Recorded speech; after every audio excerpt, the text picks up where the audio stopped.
मित्रों नमस्कार। मैं आज आपके सामने जो पहले 2 लेक्चर दे चुका हूँ, उसके बाद ये तीसरा लेक्चर मेरा है। और इसमें जो 2 लेक्चर मैंने पहले आपको दिए, उसमें यह बताया मैंने कि मेरा आशय क्या है आप लोगों को लेक्चर देने के। और आज वो लगभग शुरू हो चुका है। महत्व और उद्देश्य भी मैं बता चुका हूँ आपको साक्ष्य विधि के। आज मैं इसको कुछ आपको और आगे बताऊँगा। उसके बाद कुछ सेक्शन भी कल मैंने शुरू किए हैं। सेक्शन 1 जिसमें मैंने कल बता दिया है आप लोगों को, तो आज उसके आगे चलेंगे। चलते हैं, देखते हैं आगे क्या है। एक साक्ष्य विधि में एक बात मैं और आपको बताना चाहूँगा, विस्तार से बताना चाहूँगा।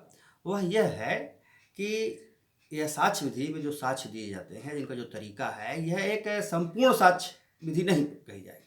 साक्ष्य विधि तो है ही, लेकिन कहीं कहीं ऐसे भी प्रक्रिया संबंधी कानून हैं, एक्ट हैं, जिसमें उनकी अपनी एक प्रणाली है साक्ष्य देने की। उन विशेष परिस्थितियों में, उन विशेष धाराओं में यदि कोई मामला उठता है, आपके सामने प्रकाश में आता है, या ऐसा कोई न्यायालय के सामने प्रश्न खड़ा हो जाता है, तो यह जरूर देख लेना चाहिए कि क्या उस धारा से संबंधित जो अन्य प्रक्रियात्मक या अन्य कानून में है, चाहे वह जिस प्रकार के हों, अगर उनमें साक्ष्य की अपनी कोई विधि दी हुई है, तो वहाँ पर वही साक्ष्य के नियम प्रिवेल करेंगे, वहाँ वही लागू होंगे। इस भारतीय साक्ष्य अधिनियम 1872 के नियम कानून कायदे उस पर लागू नहीं होंगे। तो पहली चीज़ आप ये देखेंगे कि जब आपके सामने कोई विषय आता है जिस पर आपको साक्ष्य प्रस्तुत कर रहे हैं, वह धाराएं आती हैं, वह मामला आता है, वह मैटर आता है, विवाद जो कुछ भी है, आप इस बात को अवश्य सुनिश्चित कर लें एक बार अपने साक्ष्यों की स्थिति का अवलोकन करने से पूर्व, प्रस्तुत करने से पूर्व, कि क्या जिस अधिनियम के अंतर्गत आपका मामला है उसमें कोई ऐसा तो नहीं है कि अलग साक्ष्य विधि दी हुई हो, साक्ष्य के बारे में, मूल्यांकन के बारे में, प्रस्तुत करने के बारे में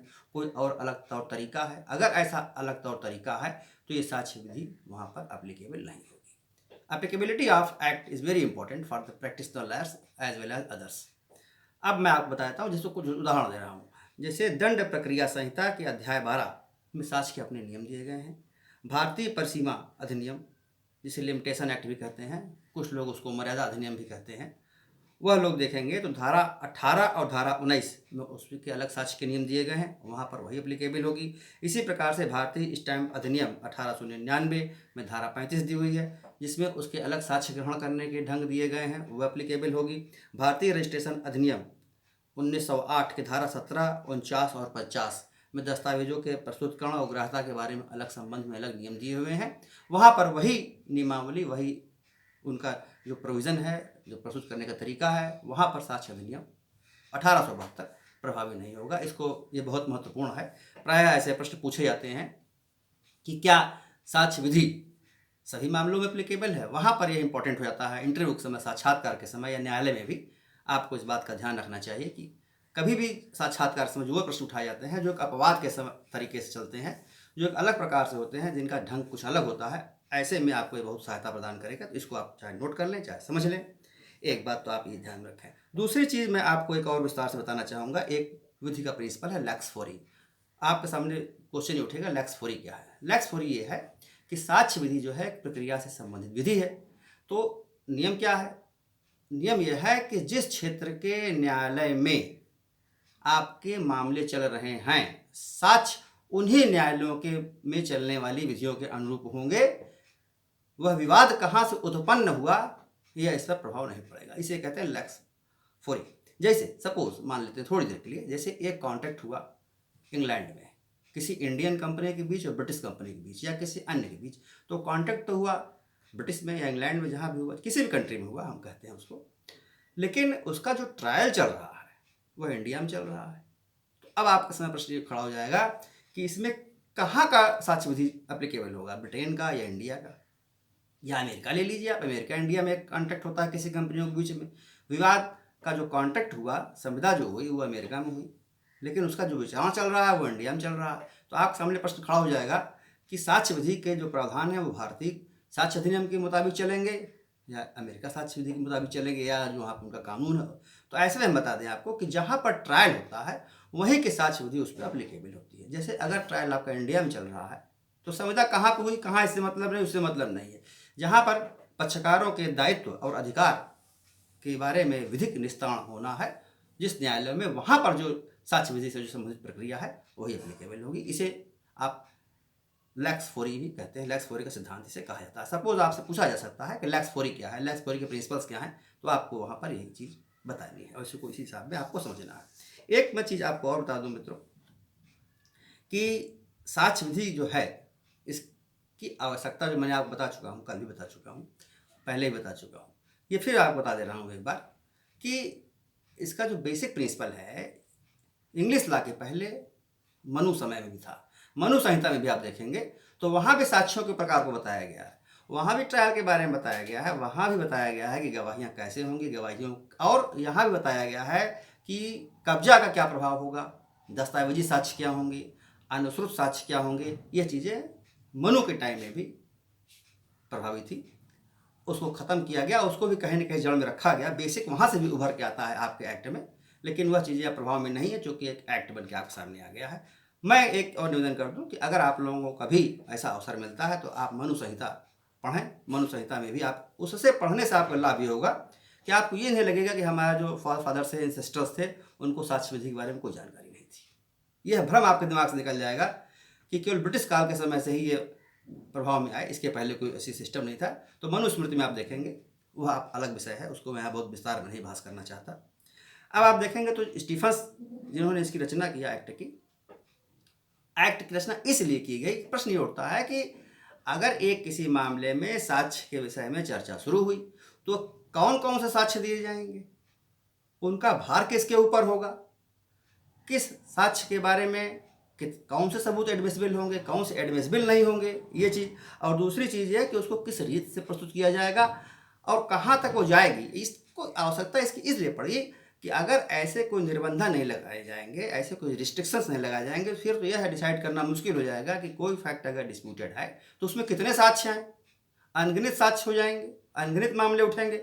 तो उन मामलों को सीमित करने के लिए और उन पर निर्बंधन लगाने के लिए कि कौन किसका निश्चायक सबूत होगा, कौन किसको प्रस्तुत करेगा, किन किन तथ्यों का साक्ष्य दिया जा सकेगा, इसको रिस्ट्रिक्शंस लगाने के लिए इस एक्ट की रचना स्टीफन्स ने किया, जिससे ये स्पष्ट हो सके कि हमको अपनी सीमाएं क्या हैं, किसकी कौन सीमाएं हैं, किसका क्या बर्डन है और किसको आगे क्या करना है। इसको भी आप ध्यान में रखेंगे तो आपको इसके बेसिक प्रिंसिपल्स आपको इसके समझ में आगे आ जाएंगे।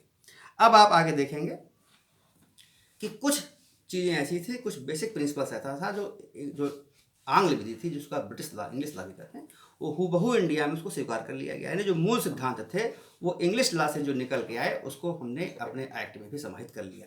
वो क्या थे, वो था कि साक्ष्य जो है विवादक तथ्य तक ही सीमित होना चाहिए। अब आगे आपको हम बताएंगे कि विवादित तथ्य होते क्या हैं। साक्ष्य जो है विवादित तथ्य ही तक स्थापित होंगे, और या अगर फैक्ट इन इशू का साक्ष्य नहीं है तो कहाँ तक जाएंगे, तो वह उन सुसंगत तथ्यों का भी साक्ष्य आप दे सकते हैं जो फैक्ट इन इशू से रिलेटेड हैं। अब वह कैसे रिलेटेड है, हर एक साक्ष्य जो है अगर सुसंगत है तो उसको ग्राह्य नहीं किया जाएगा। हर सुसंगत साक्ष्य ग्राह्य नहीं है, इसको आप दिमाग में बैठा लें।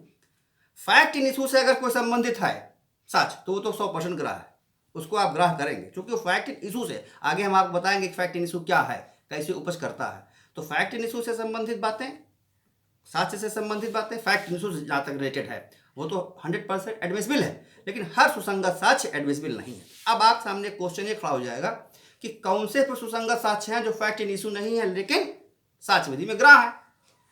वह सेक्शन आपको लेके आगे मिलेंगे, सेक्शन 16 से 55 तक, 5, 16, 55 जो आप देखेंगे आगे, आपको आगे बताते चले जाएंगे आपको।